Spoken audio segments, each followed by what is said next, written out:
Hey guys, and welcome back to my channel. Today I'm going to be doing a first impression and review of the L'Oreal Infallible 24-Hour Matte Foundation. This product is relatively new. I've only just found it in stores. I know a lot of people were struggling to find it in Australia. So I decided to give this a go because I love my original L'Oreal Infallible.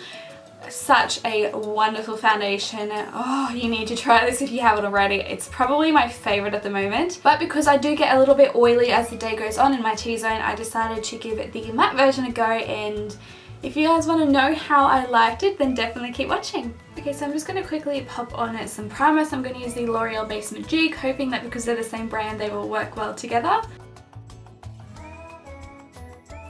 Okay, so I got the shade number 30 Honey, hoping it'll match me when I'm tanned. As you can tell, my face is completely white and my body is a lot darker, so hoping it will match to my neck. And I'm going to apply that using an angled kabuki brush. Okay, I'm hoping this matches. It's actually a really good match. Go me. It's always the best feeling when you buy something without testing it and it matches you perfectly. It smells weird. So I feel like it's gone on a little bit patchy, as you can see around here, and it's drying really fast because it is a matte product.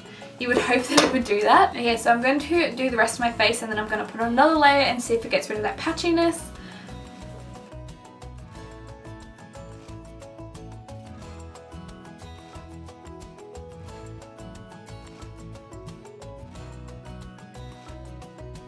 Okay, so very first impression, I feel like the brush made it go on a little bit patchy, so I would recommend probably using a beauty blender or your fingers. You can definitely still see my freckles, so it's not full coverage.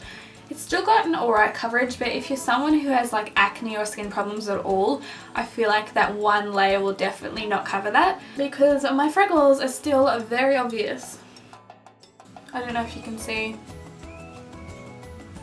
But most foundations kind of cover them up straight away, so.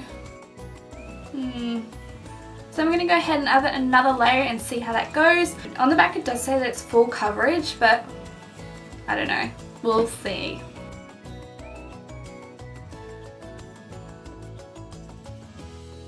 Okay, so that's 2 layers and that's 1 layer. I think you can definitely see the difference. 1 layer is probably about a medium and 2 is definitely full. I like this side better. Okay, so I feel like you definitely have to be really careful with patchiness with this foundation, so make sure you're really blending it out. So that's probably why a beauty blender would be better. I'm really liking it. Even though it's matte, it's still got that like healthy glow. In the viewfinder it looks dirty on my forehead though. I don't know how this is going to go with photography then. It looks really like healthy and glowy, but it feels completely matte, so that's always a good thing because I hate sticky foundations. I feel like I had to use quite a bit of it to get the coverage I wanted, so I feel like this is probably going to run out really quick. But if it lasts all day and looks amazing, then it's definitely going to be worth it. So now I'm going to apply some concealer underneath my eyes and see how it goes with having another full coverage product on it and see if it creases. So I'm going to be using the Maybelline Instant Age Rewind Concealer, of course. I just feel like I look kind of dirty. So I'm just going to apply this with my finger. Brighten up the under eye area.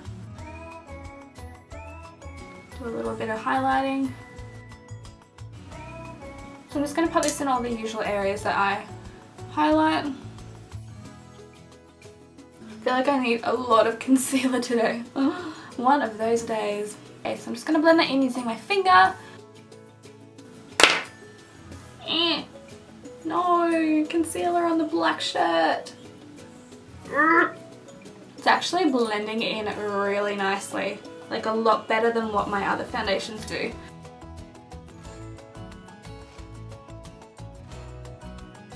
Okay, so I feel like it works really well putting a full coverage concealer on top, which is amazing.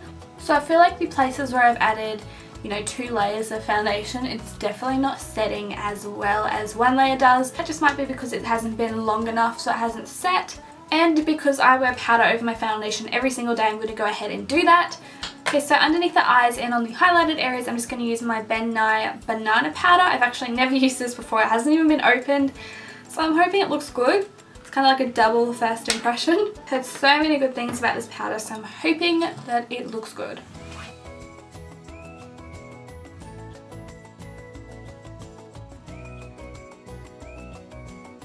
it's like not highlighted. It's kind of like darkened it.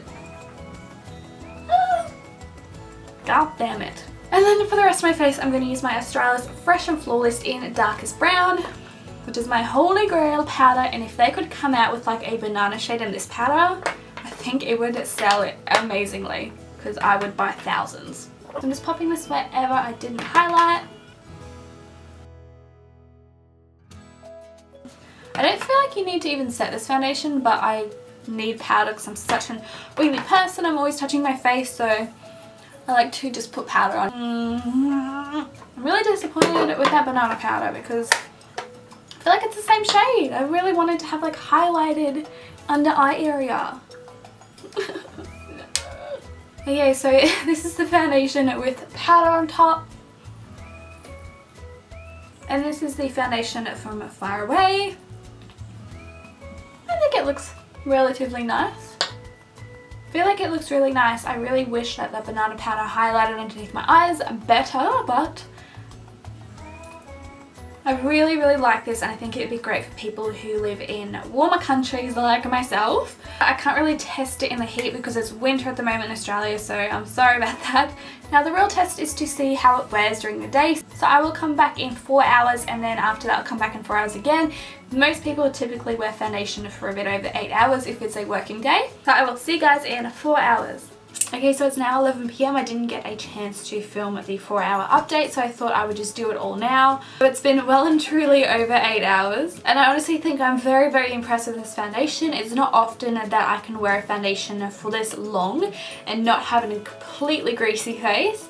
I haven't touched up my makeup at all. I haven't even touched up my lips, which is crazy because they still look so good. It's the Amuse Lip Pencil Natural if you're wondering, because it's just amazing. So I'd say that's really the only place that I have a little bit of pale skin peeping through. I feel like even the banana powder hasn't creased, so that's actually quite impressive, even though it didn't really highlight as well as I wanted.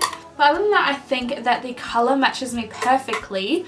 But if you are really pale or really dark, you're probably not going to find the right shade for you. And that is so disappointing for those people that aren't just smack bang in the middle. I know I had to fake tan to try out this foundation because there was none pale enough for me for when I'm not fake tanned. It is a really nice matte foundation. It's not sticky at all, not greasy. I've just still got that highlight, so that's why it might look a little bit oily. In my T-zone, I think I'm still pretty matte. Another thing I wanted to quickly mention is like my smile lines. I get those so bad. My foundation creases like, oh, I just pretty much get the Grand Canyon in my cheeks. I can still see them a little bit, but it's not as bad as it always is. And that really excites me because it's something I've struggled with this longest time. No, it's such a first world problem, but it annoys me. And maybe the slightest bit oily on my forehead, like the tiniest bit. But I'm not going to be picky because I've worn this for like 10 hours, and if it's got the slightest bit oil on my forehead, like that's really not the worst foundation in the world. Like I've worn foundations that have gone oily in half an hour, so I think this is incredible. And another thing is that it didn't stick to my dry patches, so if you're someone who's worried about wearing a matte foundation because you have dry skin, this one did not stick to my dry patches, but that might be because of my primer. It's very moisturizing. So if you are going to try this out and you have dry skin, definitely give your skin a good moisturization before you give it a go. If you're oily, then go for your life because this works wonders. I have really combination skin. I've got dry patches, but then I'm also oily in my T-zone. It's like, I don't know what's going on. At first I thought that this was a tiny amount of foundation and I was going to go through it so fast, but I actually had a look at it and it's 35 mils, and my other L'Oreal foundations are only 30. So I think the packaging is just deceiving. It's quite, not thick, it's about medium thickness. You could probably get away with this product lasting quite a while. So just to quickly help you out, if you want to try this and you're not sure about colours, I would recommend going in and trying a few, but if you want to buy online, I'm number 30 Honey and I'm wearing Loving Tan and Ultra Dark. And in the other L'Oreal Infallible, I'm Golden Beige in 140. And in the Nude Magique, I'm in Natural, so I think if you are either one of those, you'll pretty much be the same as me. And obviously I'm quite yellow because I have fake tan on, so it's a little bit more of the yellow based foundation, so if you're pink, probably wouldn't match you as well. Most people's first question with foundation is, does it have flashback? This is because people want to know if they can wear it to events, and you know, you don't want to have that white face and that tanned body. So I decided to test it out.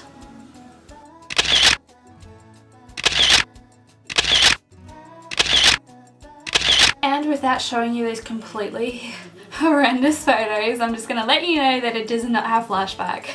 But other than that, I think that is all. If you guys have any further questions or I forgot something, then feel free to leave me a comment down below. Also, if you enjoy these type of videos, definitely give it a big thumbs up and subscribe. If you're wondering, I will have a full makeup tutorial of this look up very soon, and I will hopefully see you all in my next video. Bye!